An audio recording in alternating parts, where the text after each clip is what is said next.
what? I need to drink my anxiety medication, but it's all the way in the back and I'm driving. And I want to talk about isolation because, okay, so for my Spanish class, I'm in Spanish 2 in college for Spanish 2 for non-speaking Spanish readers and all that.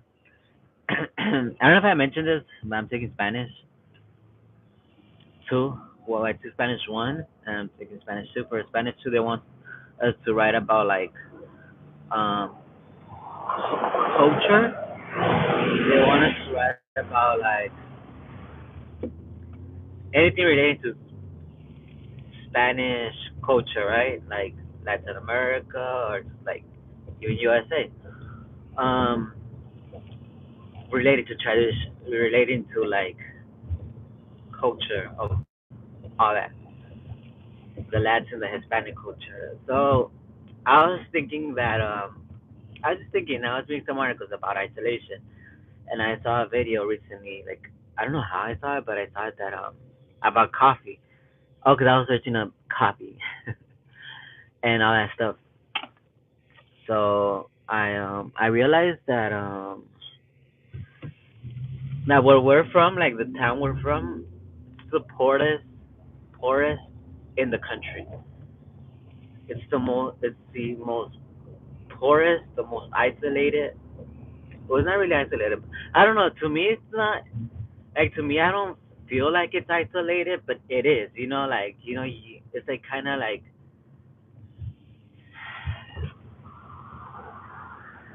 it's like I know that it's isolated. And I know I don't know how to explain it, right? But like it's like I've already explained everything. But you know, why am I showing this? Okay. So it's like, let me see. So whoever's playing that song, they're gonna mess up my video. Okay, so let me see where I was going with isolation. Oh, that leads to the reaction of my father and the way he is. So if you ever look at like indigenous videos, like with indigenous people and like their values, you know that they're very like isolated and they talk very isolated type. And I grew up like that. Like my father, I grew up with very isolated. Like if you told me hi or if you wanted to communicate with me, I would not want to. It's that isolation that was brought upon me by my father, but it's culturally. Those isolation values are part of his culture. And I think about it like, you know what? It's not his fault that he's that type of person that, in the indigenous community, you're not really like, you don't really welcome others. And that's how it is. Like when I went to an indigenous community, when I went to my family, visit them over like the Christmas vacations, they weren't very welcoming to say like culturally, like they were like it was weird.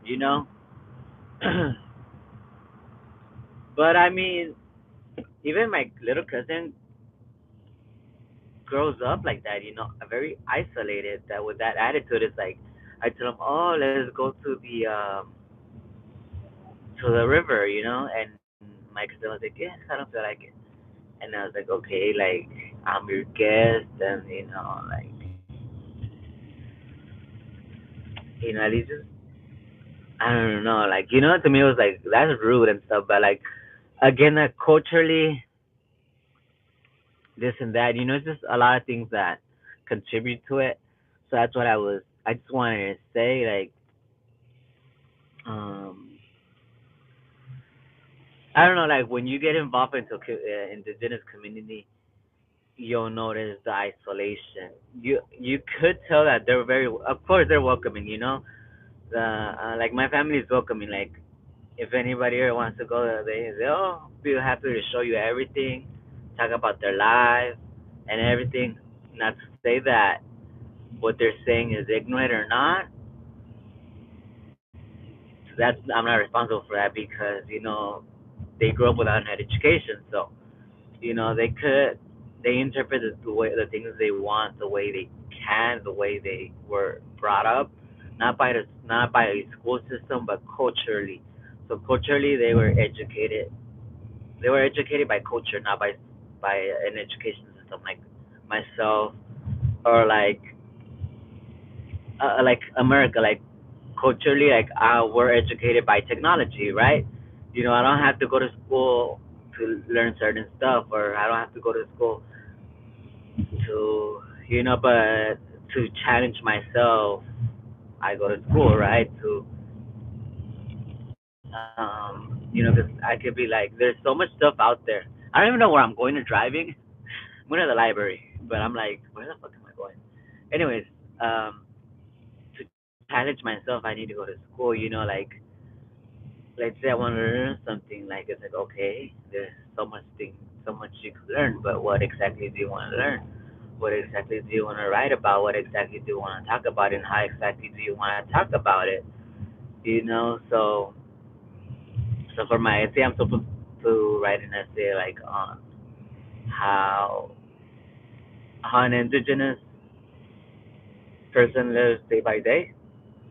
I've never written an essay like properly, so I don't even know how to write an essay. And I sound stupid, but I don't even know how to write an essay, to be honest. Like, I just know that it's 3 points and, like, I don't know, 3 examples. I don't know. That's what's frustrating. But it's hot in here. Like, I want to turn the AC. Yeah, I'll put my back windows.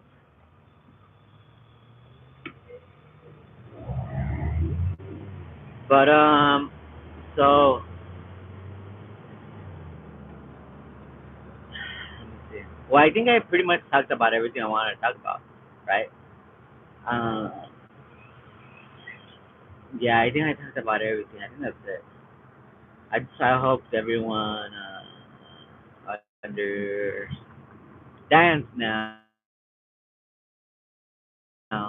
the later, because I do see that. A lot of people tell me like that it come off as rude, and I tell them, for one, I'm shy. For one, I grew up with my dad's like isolation attitude. So mixing the both is not a good like interaction. You're not gonna get a good interaction. You're not gonna get a good vibe from me. And unfortunately, like if you guys see how I am, you guys, I don't know, the way I make videos and stuff, like my mind works, on top of that, everything.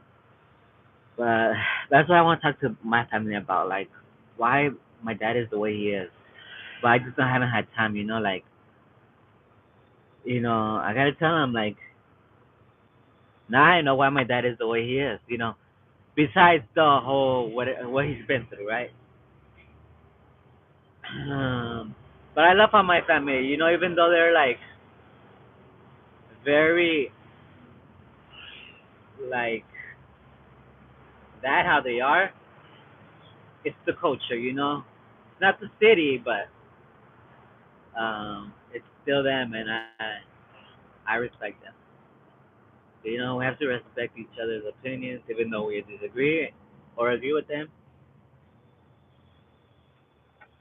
Oh, sorry, I was like looking at somebody.